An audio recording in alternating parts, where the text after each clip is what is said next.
Nah, sekarang kita pengen coba make salah satu tools yang namanya Docker Compose. Udah lihat ya tadi sebelumnya kita tuh ribet banget buat ngejalanin misalnya 2 kontainer gitu. Kita harus nyalain kontainer si MongoDB-nya dulu, baru kontainer aplikasi kita, dan komen itu panjang banget kan. Nah, sekarang gue pengen ngenalin tentang tools yang namanya Docker Compose.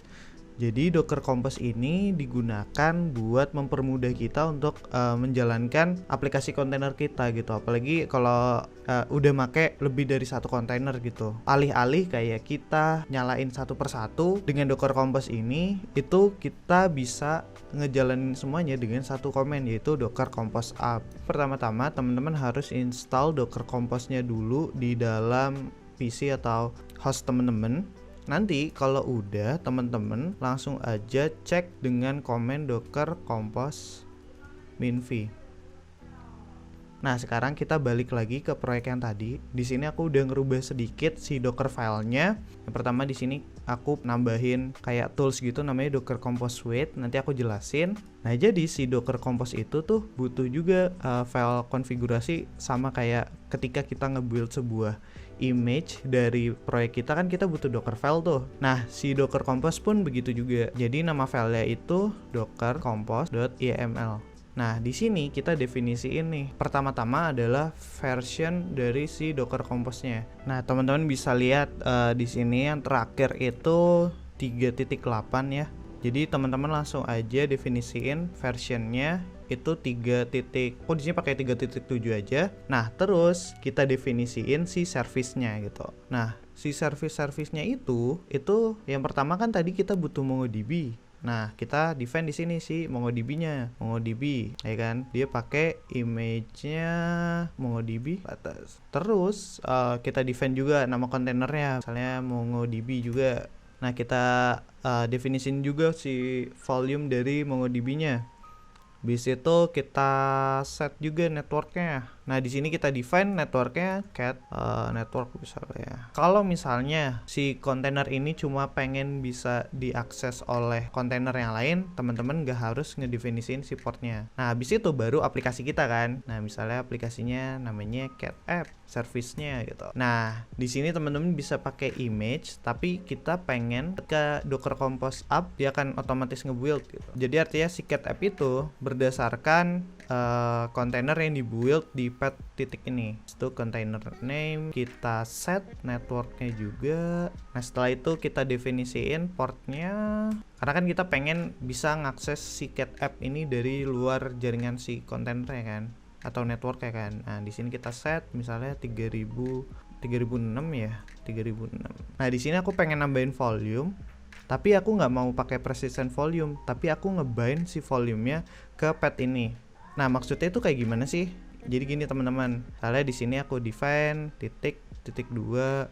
Ini artinya apa sih? Jadi gini teman-teman, ketika nih nanti si aplikasinya ini ada update nih, misalnya aku update yang aku rubah, misalnya aku ngerubah di sini yang name ini jadi number gitu misalnya, terus aku save. Nah, dia tuh otomatis akan nge-update ke si volumenya. Karena apa? Karena di directory /app ini yang di dalam kontainer itu kayak nge-link langsung sama yang ada di dalam path ini gitu. Artinya di bind volumenya gitu. Nanti kita langsung coba praktek aja deh. Aku juga udah make Nodemon. Jadi nanti kalau ada perubahan kode di dalam aplikasinya, dia akan otomatis untuk ngejalanin ulang gitu si Node.js-nya. Nah, setelah itu baru deh di sini aku define dulu networknya. Di sini enaknya pakai Docker Compose. Misalnya si volumenya itu nggak ada, nanti dia akan otomatis langsung dibuat gitu teman-teman. Kita define networknya, kita define volumenya juga, MongoDB data.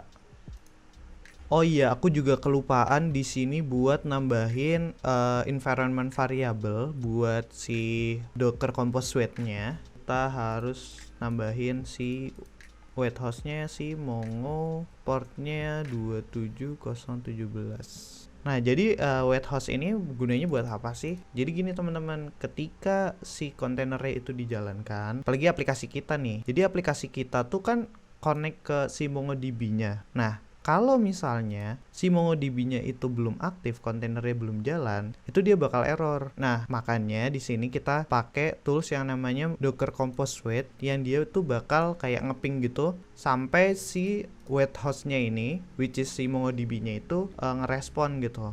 Nah, setelah itu dia baru ngejalanin command npm start-nya gitu, atau dia baru ngejalanin programnya ketika si wait host-nya itu bisa di reach sama si kontainer ini gitu. Nah, kita langsung aja jalanin compose up. Oke, kita tunggu. Sekarang udah bisa jalan si indeksnya. Nih, teman-teman bisa lihat di sini host Mongo is not yet available karena si Mongo-nya itu masih jalan gitu, teman-teman. Nah, sekarang kita coba tes nih si cat-nya. Kita coba get, datanya harusnya sih 0, kosong ya. Terus kita insert nih di post, terus raw json namanya Coco. Oke, kita coba get lagi ya teman-teman. Kita get. Oke, datanya udah masuk ya. Jadi Docker Compose ini memudahkan kita banget buat ngejalanin ketika kontainernya itu lebih dari satu, teman-teman. Nah, di sini aku juga mau ngejelasin nih tentang tadi kan kita udah nyobain si bind volume ini sebenarnya maksudnya apa sih gitu. Nah, di sini kan ketika tadi kita nge-insert si cat-nya, responnya kan ada emoji kitten gitu ya, teman-teman. Di sini aku pengen misalnya ngedit nih, teman-teman. Misalnya nambahin sukses. Nah, kalau misalnya kita nggak pakai bind volume kayak gini, itu tuh kita harus nge-build si Docker image-nya lagi, teman-teman, buat ngupdate gitu. Nah, alih-alih kayak gitu, nih, kita save, dia akan otomatis nge-restart, teman-teman. Nah, sekarang kita coba nih nambahin data lagi nih. Kita lihat responnya. Misalnya namanya strawberry. Kita send. Tuh, sukses kita added. Nah, jadi kita tuh nggak harus capek-capek lagi buat nge-build lagi image-nya gitu ketika ada penambahan kode gitu. Nah, kita tuh harus nge-build image-nya itu ketika apa sih? Ketika misalnya kita men-load environment variable, mungkin kita harus nge-compile ulang atau nge-build ulang si image dari Docker-nya gitu. Nah, jadi ini kan jadi mempermudah kita banget nih, teman-teman. Kalau udah setup-nya kayak gini, teman-teman tinggal udah lakuin proses developing aja. Jadi ketika nanti misalnya proses developingnya udah selesai, teman-teman udah aman nih, karena kan teman-teman ngejalanin si aplikasi ini sebenarnya di dalam kontainer kan. Jadi udah nggak ada lagi tuh permasalahan. Ini aplikasinya bisa jalan di tempat teman-teman, tapi ternyata pas di dalam server atau di production aplikasinya nggak jalan gitu. Nah, selanjutnya kita pengen coba make si Docker ini kita coba buat jalanin di dalam production, kita coba jalanin di dalam server Linux. Itu caranya gimana? Langsung aja cek. Nah, sekarang kita pengen ngedeploy aplikasi kita di dalam production. Kita di sini pengen image-nya itu nanti kita langsung pull aja gitu dari Docker Hub. Maka dari itu kita di sini cobain gimana sih caranya kita nge-push image yang udah kita buat tadi ke dalam Docker Hub, yang nantinya ini image ini bakal kita pull dari server production kita. Nah, di sini teman-teman langsung aja ke websitenya hub.docker.com, terus daftar. Habis itu nanti di sini langsung aja create repository. Nah, di sini kita pengen pakai nama app-nya misalnya Node Mongo app. Nah, visibility-nya teman-teman bisa pakai public. Habis itu langsung aja deh teman-teman create. Setelah itu langsung teman-teman ke terminal teman-teman. Habis itu teman-teman harus pastiin kalau teman-teman udah login. Caranya gimana? Teman-teman langsung aja pakai komen docker login -u username dari Docker Hub teman-teman. Habis itu kita masukin password. Nah, sekarang udah berhasil login. Nah, pertama-tama kita cek dulu image-nya yang pengen kita push kayak Docker image. Nah, sebenarnya kan kita pengen nge-push image yang ini nih teman-teman, Node Mongo example. Nah, kita bikin tag dulu untuk image kita samain dengan komen docker tag, terus nama image kita, terus kita replace jadi mover up, terus Mongo app, terus tag name gitu. Nah, di sini kita misalnya pakai versinya 0, tagnya itu 001 gitu misalnya. Oh ya, di sini aku lupa nambahin tag-nya yaitu 001. Oke, habis itu kita cek di Docker image apakah udah ada apa belum. Nah, di sini udah ada ya, node mongeapp. Nah, sekarang kita langsung aja push si image yang udah kita buat tadi dengan komen docker push node mongeapp tagnya tadi 001. Oke, kita tunggu aja sampai prosesnya selesai. Nah, sembari nunggu proses pushnya selesai, kita langsung aja login ke dalam server kita. Di sini aku udah ngebuat server ya teman-teman di DigitalOcean. Jadi kita langsung aja ssh root. Nah, di server ini aku udah nginstal si dockernya. Jadi dockernya udah jalan sama si docker composnya. Oke. Nah, sekarang gimana sih caranya kita ngejalanin image kita di dalam server gitu loh. Nah, sebenarnya caranya tuh gampang banget teman-teman. Kita tinggal copy si docker composnya aja. Nah, sekarang kita copy semua docker composnya, config-nya ke dalam server kita, v-docker compose.yaml, terus kita paste. Nah, di sini ada beberapa hal yang harus kita rubah nih teman-teman. Yang pertama adalah volume-nya. Kenapa? Karena kan kita pakai volume ini kita bind karena itu untuk mempermudah kita pada saat proses developing kan. Jadi ini kayaknya nggak perlu. Jadi bisa kita delete. Nah, habis itu kita ganti di sini cat app-nya dari yang build pakai kita ganti pakai image karena kita kan udah selesai nih ngebuildnya. Jadi kita tinggal manggil image-nya aja kan. Jadi kita delete di sini. Nah, terus kita tinggal tambahin image yang udah kita buat tadi sebelumnya. Nah, di sini kita pakai image yang udah kita push ke Docker Hub. Oke, ini prosesnya udah selesai. Kita langsung copy aja nama image-nya di sini. Kita paste.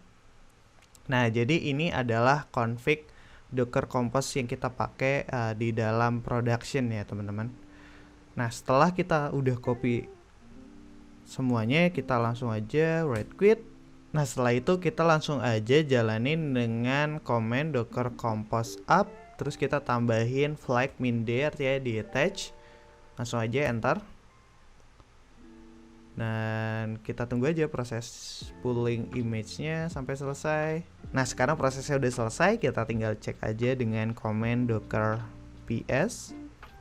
Dan ya, teman-teman bisa lihat di sini udah jalan ya, teman-teman. Nah, sekarang kita tinggal coba akses ke server kita aja di port 3006 ya. Nah, udah bisa ya. Terus mungkin kita coba pakai Postman kali ya. Kita coba get beberapa data dulu. Kita cek apakah ya masih kosong ya, teman-teman. Terus kita coba insert beberapa data nih. Kita insert strawberry. Oke. Dan ya, kita edit. Terus kita langsung aja get. Dan ya, udah berhasil ya teman-teman. Jadi mudah banget kan ketika kita pengen ngejalanin aplikasi kontainer kita, itu kita tinggal copy si Docker Compose-nya aja. Kalau misalnya nggak pakai Docker Compose juga bisa sih teman-teman. Jadi tinggal nge-pull image yang udah kita buat aja. Itu simple banget kan. Karena semuanya itu udah dibundle di dalam satu kontainer. Jadi kita nggak usah capek-capek buat nginstal kayak library-nya, dependensinya. Nah, jadi kita udah nggak berantem lagi tuh sama orang infra tuh yang bilang kayak ini aplikasinya nggak bisa dijalanin di production. Terus kita berargumen kayak iya ini jalan kok di PC kita gitu. Nah, jadi itu tentang bagaimana caranya kita mendeploy aplikasi kontainer kita di dalam server ya teman-teman dengan menggunakan Docker Compose. Nah, sekarang aku pengen ngejelasin sedikit tentang Docker multi-stage build. Jadi kalau misalnya teman-teman jalanin sebuah aplikasi misalnya Golang gitu ya, sebenarnya kan kita tuh cuma ngejalanin hasil build-nya kan atau artifaknya kan berupa binary gitu teman-teman. Jadi misalnya teman-teman pakai React terus kita build aplikasinya, nanti hasil build-nya atau artifaknya itu yang kita jalanin gitu kan sebenarnya. Nah, jadi konsep tersebut itu kita implementasikan di Docker multi-stage build. Maksudnya gimana? Jadi gini teman-teman, kita tuh bisa kayak punya 2 fase di dalam Docker file kita gitu teman-teman. Jadi yang pertama, kita nge-build dulu si aplikasi kita beserta library-nya gitu-gitu. Nah, nanti kalau udah jadi binary, itu baru deh binary-nya itu kita copy terus kita jalanin di Alpine Linux teman-teman, yang which is Linux yang kecil banget kan. Nah, sekarang kita bakal nyobain nih teman-teman buat ngebandingin perbedaan antara kita ngejalanin atau ngebuild aplikasi kita dengan multi-stage build dan tanpa multi-stage build. Nah pertama-tama kita bakal coba ngebuild image dari Docker file yang udah pakai multi-stage build teman-teman. Jadi Docker build minte misalnya go demo. Ini tagnya with multi-stage build. Oke, itu kita build aja nih. Kita build image-nya. Nah, oke, udah selesai. Nah, di sini aku udah ngebuat satu Docker file lagi yang tanpa multi-stage build teman-teman. Nah, kita langsung aja coba build dengan tanpa multi-stage build nih. Kita build tagnya kita ganti ya. Jadi misalnya go demo without multi-stage. Oke, kita tunggu. Oke, habis itu kita coba lihat, kita coba bandingin hasil image-nya antara image yang dibuild pakai multi-stage build sama tidak menggunakan multi-stage build. Go demo. Nah, di sini teman-teman bisa lihat nih, biar lebih enak. Nah, teman-teman bisa lihat di sini perbedaannya. Yang pertama dengan multi-stage build, size dari kontainernya atau image kontainernya itu cuma 13 MB teman-teman. Bayangin, kecil banget kan. Nah, dengan tanpa menggunakan multi-stage build, image-nya tuh jadi besar banget teman-teman, 700 MB. Bayangin berapa banyak space yang bisa kita kurangin dengan kita menggunakan multi-stage build teman-teman. Begitu pula kalau misalnya teman-teman misalnya pakai framework front end nih kayak Vue.js, React.js. Jadi teman-teman ngebuild aja dulu si aplikasi teman-teman gitu sampai nanti artifaknya itu jadi. Nah, dari artifaknya itu teman-teman tinggal copy, habis itu dijalanin di kontainer yang berbeda gitu. Nah, ini jadi bisa menghemat banget size dari image kontainer aplikasi kita. Nah, jadi itu adalah sedikit tips best practice dari membuild image kontainer aplikasi kita. Seperti biasa, sebelum kita mengakhiri video ini, kita bakal nge-recap dulu apa yang udah kita pelajarin tadi nih teman-teman. Jadi yang pertama adalah kita tadi udah coba buat berkenalan dengan teknologi kontainerisasi ini dengan Docker, dan kita bisa lihat bahwasannya dengan menggunakan teknologi kontainerisasi ini itu mempermudah kita banget buat kita mendevelop aplikasi kita dan juga mendeploy aplikasi kita gitu.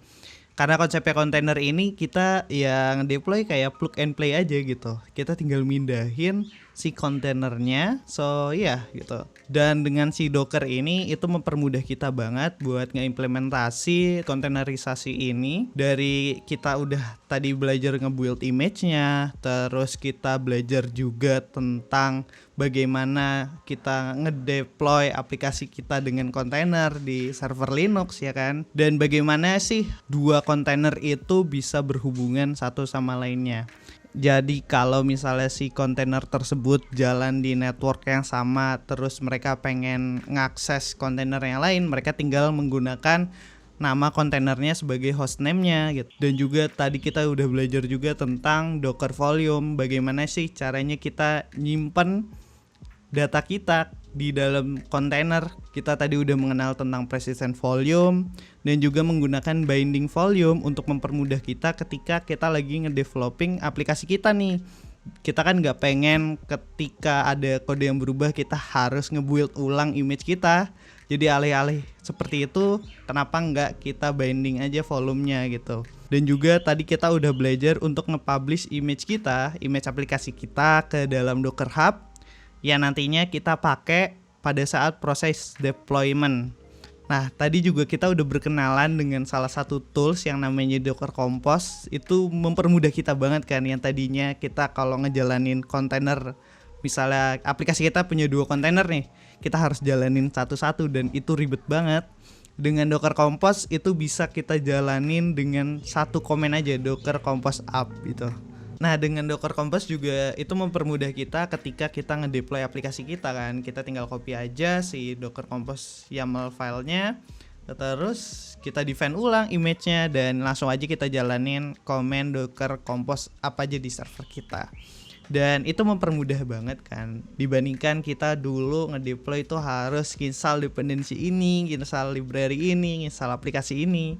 Dan itu dibundle di dalam satu kontainer aja gitu, di dalam kontainer tersebut gitu. Dan itu mempermudah kita banget kan teman-teman. Nah terus juga tadi kita udah belajar tentang multi-stage build. Gimana sih caranya kita nge-build image secara best practice gitu.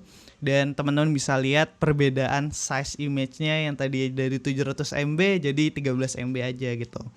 Dan aku juga pengen ngasih tahu bahwasannya Docker itu ketika nge-build itu dia nge-change per layer ya. Jadi kalau teman-teman lihat di Docker file itu misalnya teman-teman punya 10 baris, misalnya teman-teman cuma ngeganti di baris yang ketiga gitu.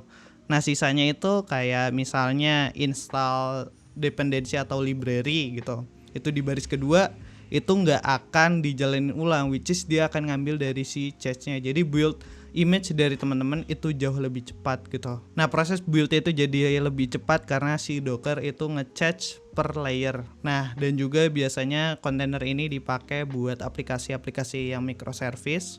Jadi biasanya tiap service itu direpresentasikan dengan satu kontainer, satu image sih sebenarnya. Dan mungkin itu aja. Nah kalau teman-teman punya pertanyaan jangan sungkan buat nanya di kolom komentar. Mungkin nanti aku bakal balas. Dan juga aku bakal ngasih link ke grup Telegramnya Docker Indonesia. Jadi teman-teman juga bisa nanya di sana. Aku juga ada di sana by the way.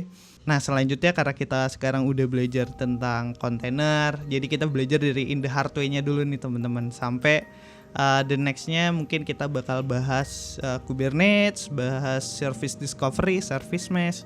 Nanti kita akan coba bahas juga. Kita belajar bareng, aku juga belajar bareng gitu. So kalau teman-teman punya masukan, punya saran, punya kritik, langsung aja komen di bawah juga nggak apa-apa. Atau enggak kalau teman-teman berkenan juga bisa nge-DM aku atau nge-mention aku di Twitter. Jangan lupa buat like, komen, dan share video ini kalau emang video ini membantu dan teman-teman pengen orang-orang tahu tentang teknologi kontainerisasi ini. Dan yang terakhir kalau teman-teman suka dengan channel ini langsung aja subscribe, nanti kita bakal mempelajari hal-hal baru bareng-bareng gitu. So terima kasih teman-teman.